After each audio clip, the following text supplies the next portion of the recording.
Hello everyone, welcome to Startup Academy. So let's continue with our series of idioms and phrases. And as you all know, we are on alphabet S. So let's continue with that. So for today, the first idiom is start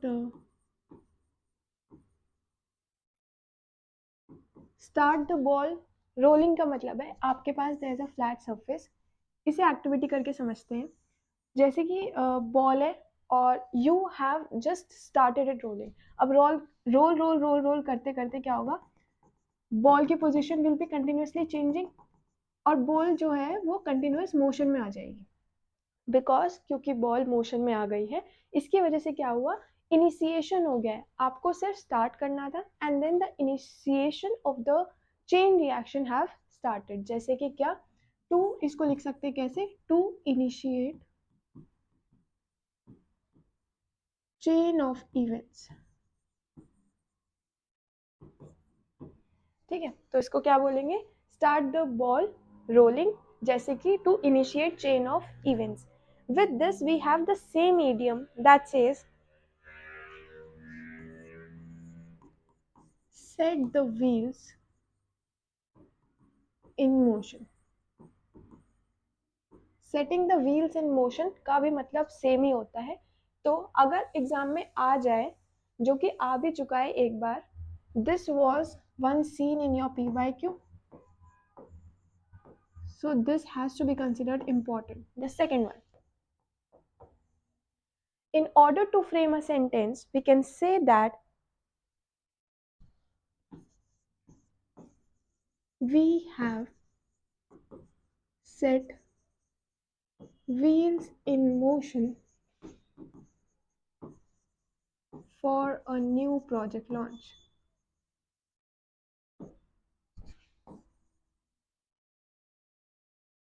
Setting wheels in motion. तो मतलब क्या हुआ, आपने project को launch करना है, तो project launching से पहले you have just started a series of event की, आपने एडवर्टाइजमेंट करने शुरू कर दिए, आपने लॉन्चिंग के एड्स भेजने शुरू कर दिए, तो वो सब चीज़ों को बोल रहे हैं. ठीक है, तो बिफोर एक्चुअली लॉन्चिंग, एप्पल का फ़ोन हो गया या फिर कोई भी कंपनी हो गई, आईफोन जैसी कंपनी कोई भी हो गई बड़ी सी, तो before actually launching they advertise their product so that the demand can increase. ठीक है, तो बस उसी को बोल रहे हैं. Now, moving on to the second idiom for today, which says set the face against. Setting the face towards का मतलब हो गया you are in complete agreement. ठीक है, अगर आप अगेंस्ट मुंह फेर के बैठ जाते हो किसी चीज को लेकर, तो उसको हम क्या बोलेंगे, setting the face against. Activity से, अगेन एक्टिविटी से समझना है कैसे, कि कोई आ रहा है एंड आपने उसकी बात सुनी, बात सुनने के बाद you are just turning your face around, मतलब आपने मुंह फेर लिया कि नहीं मुझे समझ नहीं आया, मुझे पसंद नहीं आया, वैसा करके. तो उसको बोल सकते हैं क्या, स्ट्रांगली ओपोज्ड. और स्ट्रांगली ओपोज कौन होता है, मोस्टली योर पेरेंट्स होते हैं. या तो आप शादी का प्रस्ताव लेकर जाते हो देन, या फिर आपके पेरेंट्स शादी का प्रस्ताव लेकर आते हैं तो आप स्ट्रांगली ओपोज हो जाते हो, ऐसा हो सकता है. या फिर आपका कोई करियर चूजिंग का प्लान है, your parents want you to become a doctor whereas you want to become a singer, तो वैसा कुछ हो जाए अगर फैमिली में. या फिर क्या हो सकता है, you want to go to on a trip, solo trip, but your parents want कि नहीं आप घर में रहो and stay safe and stay with us. तो वैसे कुछ सिचुएशंस आ जाती हैं, तो उससे related we can frame sentence, जैसे कि we can say that my parents have set their face against my marriage plans. या तो मैरिज प्लान्स कर सकते हो, करियर प्लान्स कर सकते हो, कोई से भी प्लान. ठीक है, तो this is known as setting face against something. You are setting your face, मतलब आप स्ट्रांगली ओपोज कर रहे हो किसी भी चीज को. Now we are moving on to the third idiom which says, the third one says shake off. Shake off का मतलब है आपके ऊपर मिट्टी लग गई है और आप ऐसे एकदम से झाड़ देते हो ऐसे करके, तो उसी को बोलते हैं झाड़ना, मतलब कि remove, to get rid of something. तो उसको कहेंगे क्या, to get rid of.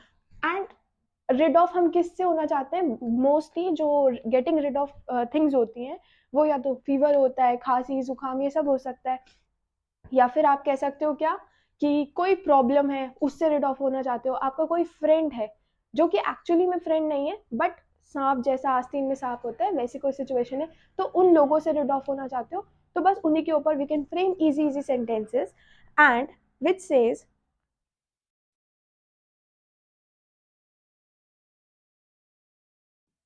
I am trying to shake off this cold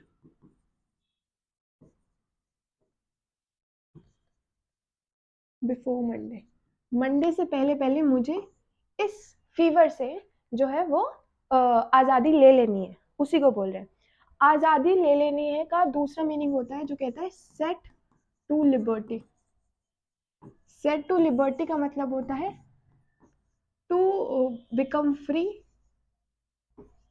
या फिर किसी चीज से कह लो फ्रीडम से रिलेटेड। ये दूसरा इडियम है सेट टू लिबर्टी।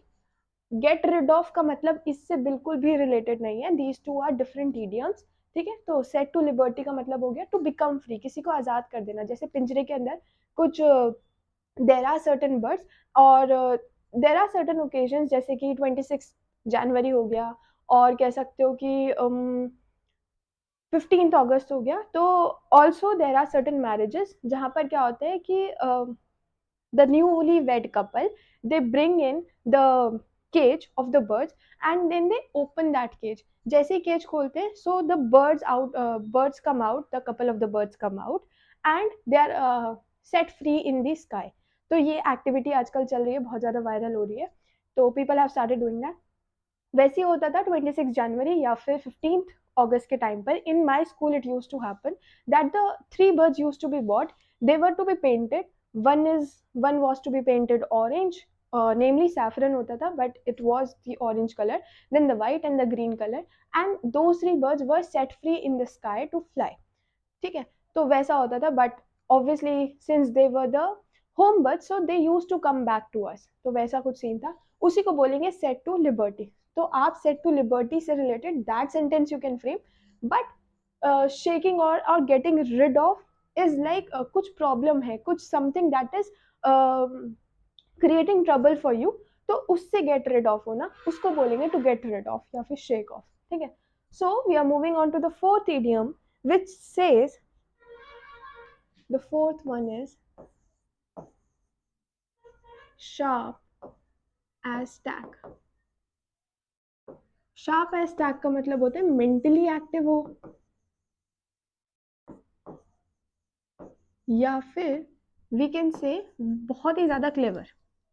अगर कोई बहुत ही ज्यादा क्लेवर है या मेंटली एक्टिव है तो उसको बोलेंगे क्या, शार्प एज टैग। टैग्स क्या होती हैं, वो जो बोर्ड पिन्स आती हैं, आपने देखा होगा, board pins of this sort.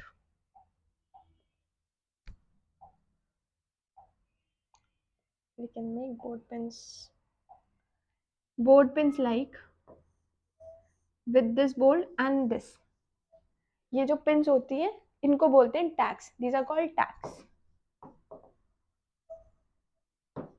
ठीक है, तो इनका जो एज होता है that is considered to be very we can say very sharp. So in order to frame a sentence we can say that my grandma is as sharp as tack even at 90।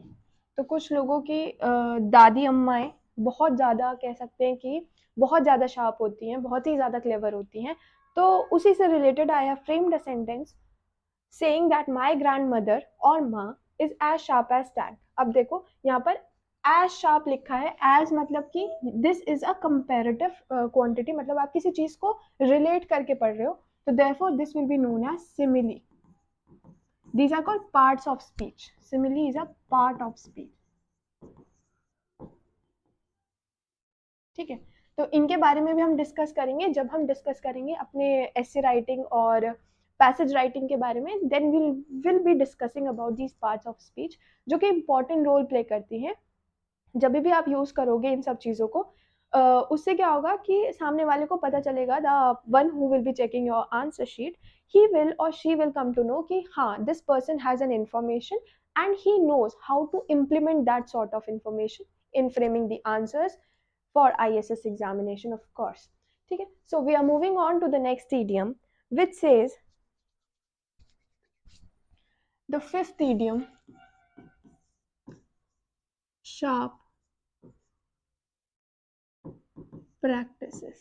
sharp practices का मतलब होता है dishonest means के तरीके से, मतलब dishonestly आप चीज़ों को कर रहे हो तो उसको बोलेंगे क्या, sharp practices. और डिसऑनेस्ट मोस्टली कौन होता है, डिसऑनेस्ट होती हैं बहुत बड़ी बड़ी कंपनियाज या फिर पॉलिटिकल चीजें जो होती हैं तो वो डिसऑनेस्ट होती हैं। तो we can say that the company was accused of sharp practices and was fined. ठीक है, तो अगर पकड़े गए हो तो ऑब्वियसली आपको पनिशमेंट मिलेगी। ठीक है, तो पनिशमेंट से रिलेटेड सॉरी डिसऑनेस्ट मीन से related we have framed a sentence. Moving on to the next idiom which says the sixth one, shade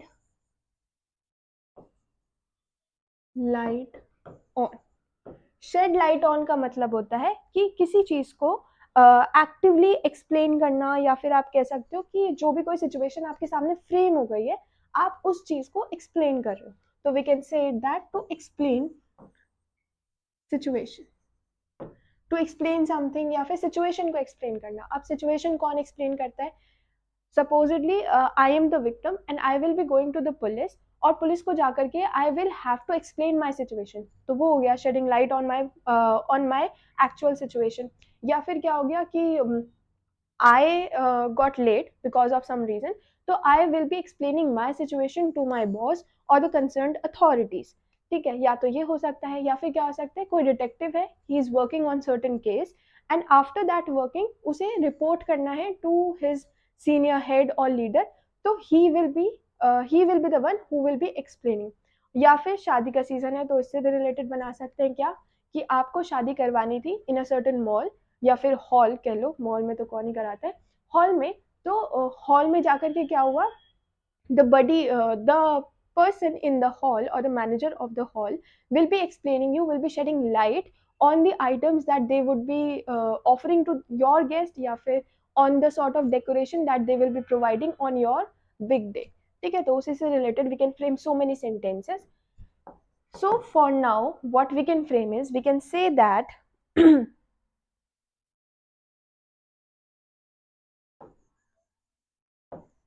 the detective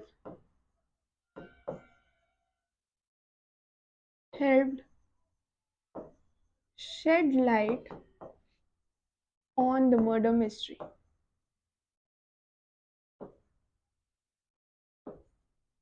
Sometimes whenever we talk about the detectives and the spies, we think that their lives must be very thrilling or must be very full of excitement and adventure, but they are actually risking their lives. ठीक है, तो every job has its own part, तो देख के ही सोचा जाता है obviously. Okay, we are moving on to the next idiom for today, which says the seventh idiom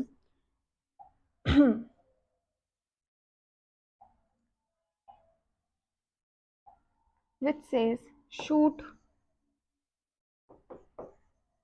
through. Shoot through का मतलब होता है किसी चीज को एस्केप करके जाना या फिर अवॉइड करना meeting, avoid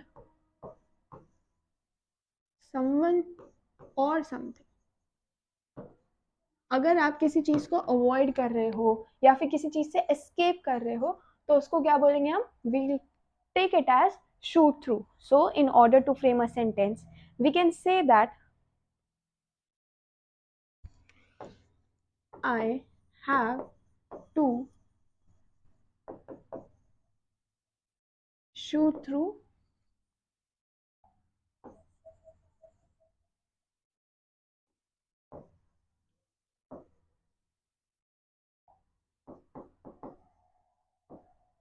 meeting in 10 minutes। मतलब मुझे जाना होगा क्योंकि मेरी तो मीटिंग है। एस्केप थ्रू समवन और समथिंग, सॉरी, अवॉइड समवन और समथिंग के लिए आप यूज कर सकते हो क्या कि कोई गेस्ट आ गए हैं and you are just escaping from your home because you do not want to meet those guest of your family और योर पेरेंट्स और अनइनवाइटेड गेस्ट। ठीक है, तो सेंड देम पैकिंग तो नहीं कर सकते उनके साथ क्योंकि वो घर आ चुके हैं। तो इस वजह से we we can pack ourselves and then we can go, ये हो सकता है। Okay, moving on to the next idiom, which says the eighth one.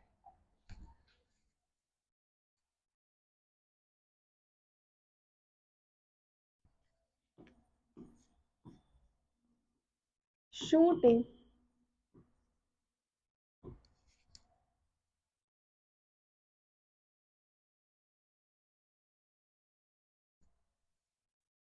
shooting fish in a barrel। कल हमने पढ़ा था बैरल का बॉटम से रिलेटेड। अब बैरल एक डब्बा हो गया। बैरल के बैरल समझ लो एक डब्बे तरीके से समझ लेते हैं। तो डब्बे के अंदर से ही you just need to shoot. अब थोड़ा सा ही सरफेस एरिया तो ऑब्वियसली फिश आ ही जाएगी। ठीक है, तो एक्टिविटी से अगेन एक्टिविटी से समझ के चलेंगे। So there is a box and in this box few fishes are there and you are just shooting in this certain box। और कहाँ समझ लो ये पूरा समंदर था और इसके अंदर कोई एक आधी फिश होगी यहाँ कहीं पर और आपने यहाँ पे कहीं पर डाला हुआ है। ठीक है, तो या तो वैसा सीन हो सकता है और यहाँ पर तो हर जगह पर फिश है। तो ये तो बहुत इजी टास्क हो गया ना एज कंपेयर टू दिस। तो इसको बोलेंगे क्या, वेरी इजी टू डू। और सेंटेंस फ्रेमिंग के लिए we can say that the exam was just like shooting a fish in a barrel। It was very easy। तो जो इंग्लिश का एग्जाम है, अगर आप यहाँ से मेहनत करके जाओगे, पहले से मेहनत करके जाओगे और रेगुलरली मेहनत करते हुए चलोगे तो it will just like shooting fish in a barrel for you all, क्योंकि आपको सब चीजें पता होंगी पहले से और आप इजीली अटेम्प्ट कर भी पाओगे। Shooting fish in a barrel. ठीक है, okay, moving on to the next idiom for today, which says the ninth one, shot in dark। मतलब अंधेरे में तीर मारना, हवा में तीर मारना, अंधेरे में तीर मारना। तो उसको बोल सकते हैं क्या, doing something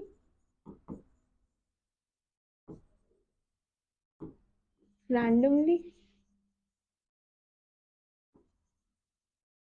whose outcome is not known।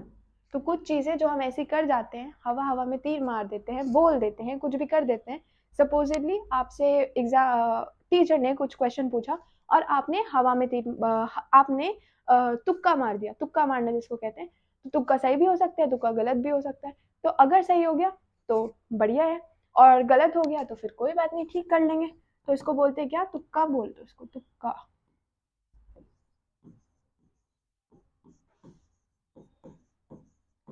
ठीक है, इसको याद करने का तरीका क्या हुआ, अंधेरे में तीर मारना या फिर तुक्का मारना। तो इसको हम कह सकते हैं in order to frame its sentence, what we can say is, okay, my answer was a shot in dark, but it turned out to be correct। ठीक है, सोचा नहीं था करेक्ट होगा क्योंकि शॉर्ट एंड डार्क था, but it turned out to be correct. Now moving on to the next idiom which says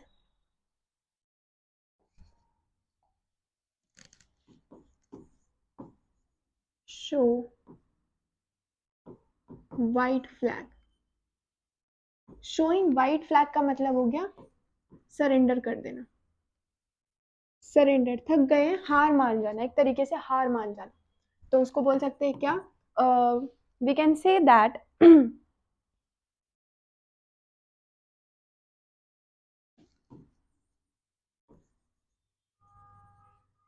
the opposing team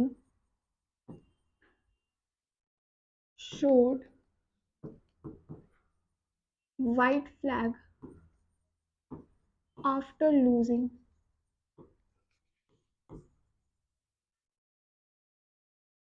3 games in a row. लगातार game हारने के बाद उम्मीद भी हार ली कि आगे तो हम पहुंच ही नहीं पाएंगे.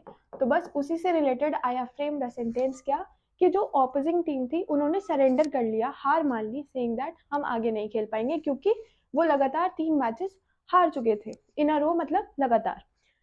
With this we are moving on forward to the next idiom which says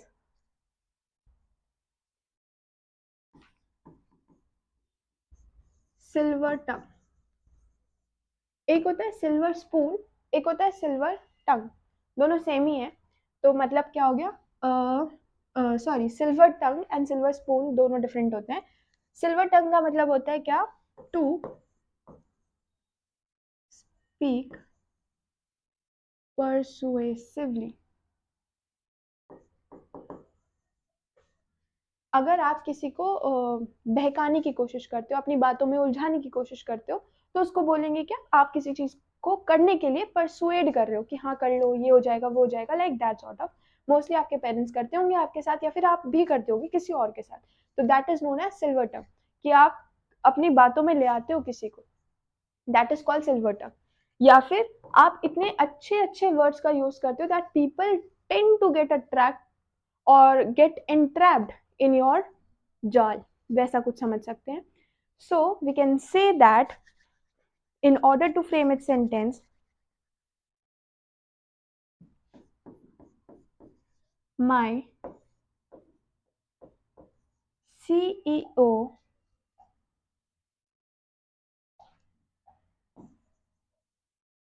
has a silver tongue. He convinced me easily. ठीक है, so this is known as having a silver tongue.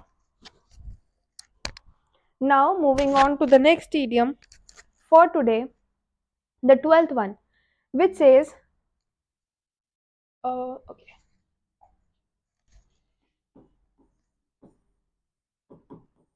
sit on fence.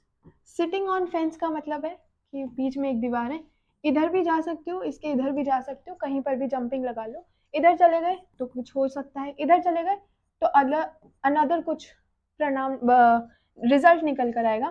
तो उसको बोलते हैं क्या? Sitting on fence. So in order to frame it sentence, या फिर कह लो halting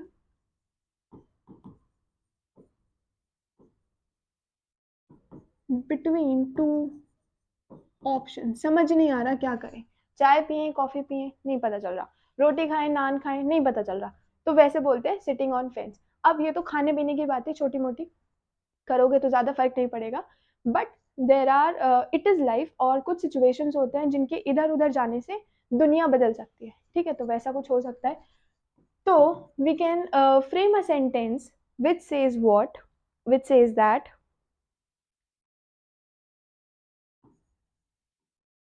I am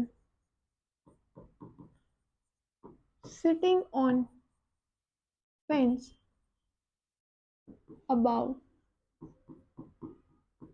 quitting my job. Job से रिलेटेड आप फेंस पर बैठे हो कि अगर जॉब छोड़ दी तो आगे पीछे का सबका सोचना पड़ेगा ना. तो उसी से related people are sitting on fence, या फिर ये कोई है जो फेंस पर बैठे हुए हैं. ठीक है, क्योंकि ये चाहते हैं जॉब छोड़ दें, क्या पता ज़्यादा काम कराते हो, क्या पता सैलरी कम देते हो, क्या पता छुट्टी ना देते हो, तो कोई भी रीज़न हो सकता है. We are not focusing on his or her reason.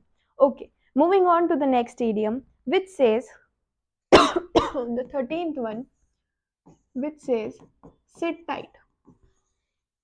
Sit tight का मतलब होता है to wait patiently. Wait patiently से रिलेटेड हमने एक और इडियम किया था जहां पर we framed a sentence regarding a doctor कि डॉक्टर के बाहर आपको वेट करना पड़ा था बहुत ज़्यादा patiently, and that was related to not as, that was related to, चलो that you will tell in your homework, that will be your homework to tell कि इसी से रिलेटेड एक और इडियम था whose meaning was the same, and to identify that thing will be your homework. Okay, so we can frame a sentence on this which says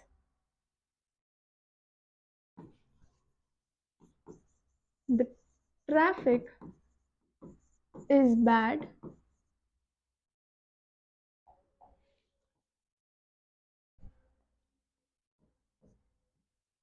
sit tight, we'll be there soon. Delhi के traffic में अगर आपने चल के देखा हो कभी, गए हो कभी, तो पता चलेगा कि कितना ज़्यादा हेवी ट्रैफिक होता है, कितनी ज़्यादा सिग्नल्स जो हैं वो लगे रहते हैं in order to control the traffic. But since population is growing और so many industrial areas are around Delhi, तो इस वजह से ट्रैफिक जो है वो ख़त्म ही नहीं होता. Even though metro is there to reduce the traffic, but again no impact, hardly impactful, क्योंकि the population is the basic reason, and population is the reason not only for the traffic but so many circumstances that are so many things that are happening around us. तो उसके लिए भी we have again traffic, the basic problem for so many people. Okay, moving on to the next idiom which says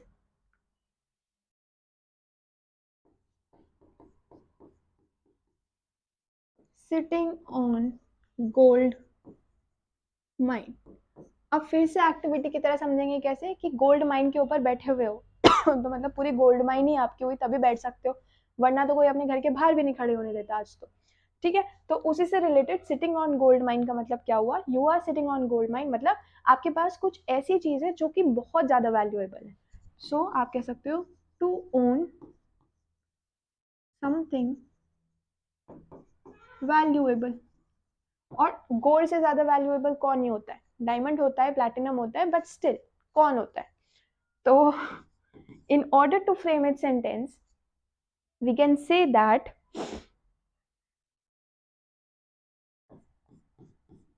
my friend is sitting on gold mine with his inherited property. ठीक है, तो मतलब जो दोस्त था, जो आपका सखा सहेला था, वो कहाँ बैठा हुआ है, गोल्ड की खान पर बैठा हुआ है, सोने की खान पर बैठा हुआ है. सोने की खान पर बैठना मतलब सोने की खान आपकी हो गई, कुछ आपके पास है अपना, तो या तो पूर्वजों से मिला हो या फिर आपने खुद से कमा लिया हो, तो उसी को बोलेगी क्या, सिटिंग ऑन गोल्ड माइन. या फिर आप इसी से रिलेटेड और भी बहुत सारे सेंटेंसेस बना सकते हो जो कहता है क्या, एक और बना देते हैं चलिए, विच says that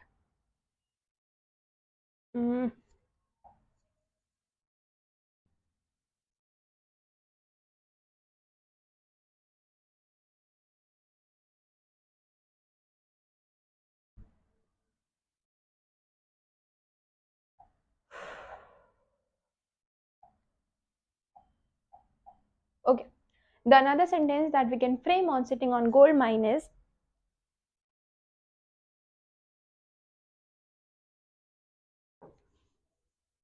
the new startup is sitting on gold mine with this new tech.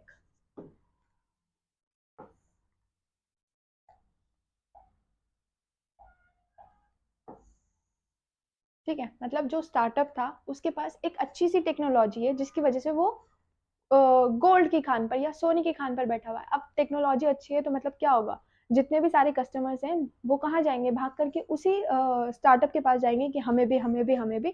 तो वही इनवाइटिंग हो गया, इनवाइट कर लेगा, कस्टमर्स आ जाएंगे, काम चल जाएगा, बढ़िया बात बन जाएगी। बस उसी को बोल रहा है, ठीक है। तो we have completed yesterday we did 30, today we did 14, और कल भी 1-2 दिन और लगेगा एस को कंप्लीट करने के लिए, और एस के बाद we shall move on forward to the next alphabet.